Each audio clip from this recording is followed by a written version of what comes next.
সেই দিন সালিশের মধ্যে আমার স্বামীর সাথে আমার ডিভোর্স ফাইনাল হওয়ার পর আমার শ্বশুর আমাকে বলে, সোনাক্ষী তুই একদমই কান্না করিস না মা, তোর জন্য আমি দোয়া করে দিলাম, তোর এর থেকেও ভালো জায়গায় বিয়ে হবে। এই বলে আমার শ্বশুর আমার মাথায় হাত বুলিয়ে দিচ্ছিল। তখন আমি বললাম যে খবরদার, আপনি আমার মাথায় হাত দিবেন না। আজকে আপনার ছেলের সাথে আমার ডিভোর্স হয়ে গেল যে এর পিছনে সর্বপ্রথম দায়ী হলেন আপনি। আপনি যদি আপনার ছেলেকে শাসন করতেন তাহলে আজকে আমার জীবনে এরকম কোনো দিন আসতো না। উল্টে তো আপনি আপনার ছেলেকে উস্কে দিতেন। সবকিছুর নাটের গুরুই হলেন আপনি। আপনি আমার থেকে দূরে সরে যান। আপনার মতো মানুষের দোয়া নেওয়ার আমার কোনো প্রয়োজন নেই। যাই হোক, এরপরে আমার স্বামীর দিকে যে আমি কতবার তাকাইছি তার কোনো হিসাব নেই, কিন্তু সে একটাবারও আমার দিকে তাকাইলো না। আমি তো ওর বউ ছিলাম, আমার জন্য কি ওর একটুও মায়া লাগলো না? আমার দিকে সে একটাবারও তাকাইলো না। 4টা মাস আমি তার সাথে সংসার করলাম, আমার সাথে সে এত বড় বেইমানি করতে পারলো?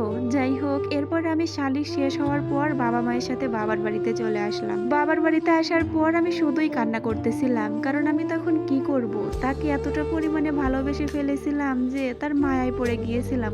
তাকে আমি অনেক কেয়ার করতাম, কিন্তু সে আমার ভালোবাসাটা বুঝলো না। মাত্র 12 বছর বয়সে তার সাথে বাবা মা বিয়ে দিয়েছিল। মোটে 4টা মাস আমি তার সাথে সংসার করেছি। বাড়িতে আসার পর আমার কত স্মৃতি চোখের সামনে শুধু ভাসতেছিল। তার জন্য আমি অনেক কান্না করেছি। তখন আমার মনে হইতেছিল যে নিজের জীবন আমি নিজেই দিয়ে দেই। এরপরে রাগের মাথায় আমি অনেক জোরে শব্দ করে ঘরের দরজা লাগিয়ে দেই। তারপরে তো বাহির থেকে আমার মা বাবা ভাই তারা মনে করেছে যে আমি ভেতরে কিছু একটা করে ফেলবো। তখন সাথে সাথে তারা গিয়ে দরজা ধাক্কায়, কিন্তু আমার খুবই রাগ হচ্ছিল, এই কারণে আমি দরজাটা খুলিনি। অনেকক্ষণ হয়ে গেল, কিন্তু তারপরেও আমি দরজা খুলি না। তারপর আমার বাবা একটা শাবল দিয়ে ঘরের দরজা ভেঙে ফেলে। বাবা যখন দরজাটা খুলে ফেলে তখন দেখে যে আমি গলার মধ্যে দড়ি পেঁচিয়ে ফেলেছি।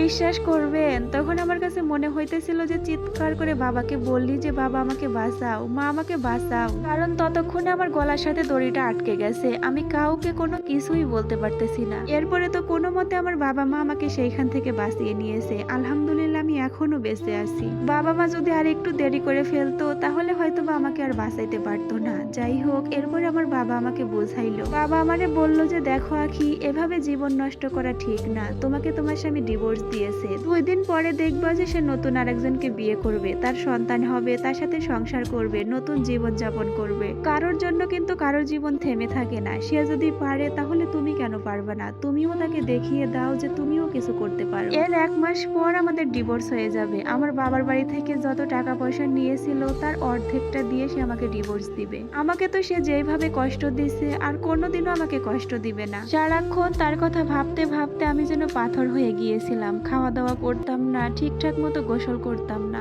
নিজের যত্ন নিতাম না, কারণ আমার একটুও ভালো লাগতো না। একজন ডিভোর্সি মেয়ে শুধুমাত্র আমার কষ্টটা বুঝতে পারবে।